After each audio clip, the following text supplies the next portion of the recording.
अस्सलामुअलैकुम, welcome back to my channel Indian mommy. आज का हमारा टॉपिक है how to give ajwain to baby up to 1 year.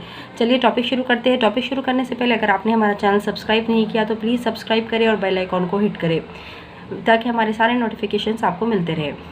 अजवाइन कैसे देते हैं वो बताने से पहले मैं आपको ये बताऊंगी कि अजवाइन की मिजाज क्या है, उसके क्या फ़ायदे हैं।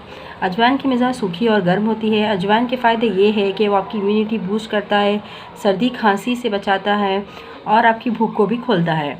अब चलिए मैं आपको ये बता दूं कि 6 महीने तक या उससे 8 महीने तक के बच्चों को अजवाइन कैसे देते हैं। अगर आपका बेबी ब्रेस्ट फीड पर डिपेंड है तो आप 1 टीस्पून आपका ब्रेस्ट फीड निकाल कर 2 दाने अजवाइन के उसमें क्रश कर बेबी को पिला दे। उससे आपकी बेबी की सर्दी दूर हो जाएगी, या सीना भरा हुआ तो उससे भी दूर हो जाएगा। अगर आप अजवाइन डायरेक्टली देते हैं तो बेबीज़ के लिए ज़्यादा गर्मी पैदा करता है, क्योंकि हमसे ज़्यादा बेबी की बॉडी में ज़्यादा गर्मी होती है, इसलिए अजवाइन डायरेक्टली मत दें। मेरे हिसाब से तो 3 महीने के बाद के बच्चों को ही देना चाहिए। 6 महीने या 8 महीने के बच्चों को इस तरह दें। अगर आपका बच्चा 1 साल तक है तो उसके बच्चे के लिए उस उम्र के बच्चे को शहद में मिलाकर दें।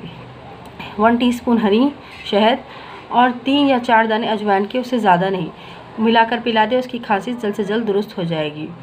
अगर आप शहद देना नहीं चाहते या आपके पास शहद अवेलेबल नहीं है तो 2 दाने अजवाइन के रात में सोने से पहले 1 साल या उसके ज़्यादा की उम्र के बच्चों के लिए दाढ़ में रखकर उसको दाने सुला दें। उसका जो जूस, उसका जो रस निकलता है, उससे आपके बच्चे की सर्दी जल्द से जल्द मर जाती है और रात भर वो आपके बच्चे के दांत में होने की वजह से सारी सर्दी, बलगम सब मोशन या वॉमिटिंग्स के ज़रिए निकल जाता है।